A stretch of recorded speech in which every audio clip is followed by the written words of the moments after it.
नमस्कार मित्रांनो, टेक मराठी 28च्या नवीन व्हिडिओमध्ये तुमचं स्वागत आहे। जसं तुम्ही थंबनेलमध्ये पाहिलंत मित्रांनो, आज आपण एक असं ॲप्लिकेशन बघणार आहोत ज्या ॲप्लिकेशनमधनं आपल्याला फ्रीमध्ये जी आहे ती IPL T20ची जी मॅच आहे इंडिया पाकिस्तानची ही फ्रीमध्ये बघता येणार आहे। तर इथं तुम्ही माझ्या स्क्रीनवरती बघू शकता ते ॲप्लिकेशन आहे क्रिकफाय TV। ओके, या ॲप्लिकेशनची लिंक मी डिस्क्रिप्शनमध्ये देईल, तर तुम्ही तिकडनं ते डाउनलोड करू शकता। मी त्यात ॲप्लिकेशन ओपन करतो आहे।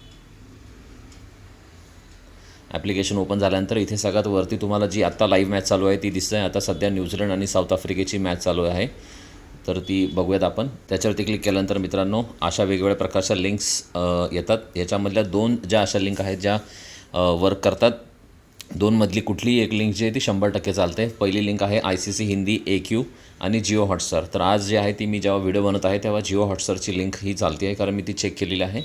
तुम्हाला फक्त त्या जिओ हॉटस्टारवरती क्लिक करायचं आहे आणि तुम्ही बघू शकता मॅच जी आहे ती आता लाईव्हमध्ये चालू झालेली आहे। तुम्हाला फुल स्क्रीन करायचं असेल तर फुल स्क्रीन करण्यासाठी तुम्हाला इथं फक्त क्लिक करायचं आहे। त्यानंतर मॅच जी आहे तुम्हाला फुल स्क्रीनमध्ये दिसेल। मी ऑडिओ म्यूट करतो आहे। आता तुम्ही बघू शकता मॅच जी आहे ती पूर्णपणे लाईव्ह चालू आहे आणि अशा पद्धतीने तुम्ही जी मॅच आहे आपली इंडिया पाकिस्तानची ती तुम्ही आपल्या मोबाईलमध्ये फ्रीमध्ये कुठल्याही प्रकारचा ॲप्लिकेशनचा रिचार्ज न करता तुम्ही फ्रीमध्ये ही मॅच बघू शकता।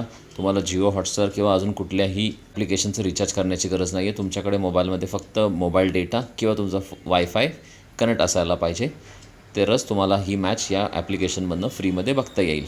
असेच नवीन नवीन व्हिडिओसाठी टेक मराठी 28च्या व्हिडिओला लाईक, शेअर आणि सबस्क्राईब करा। आपल्या मित्रांना या ॲपबद्दल आणि या व्हिडिओबद्दल नक्की सांगा, त्यांनाही हे ॲप्लिकेशन शेअर करा। आणि जर तुम्हाला अजून कुठला एखाद्या टॉपिकवरती व्हिडिओ पाहिजे असेल तर ते कमेंटमध्ये मला लिहून कळवा। हा व्हिडिओ बघितल्याबद्दल धन्यवाद मित्रांनो। जय महाराष्ट्र।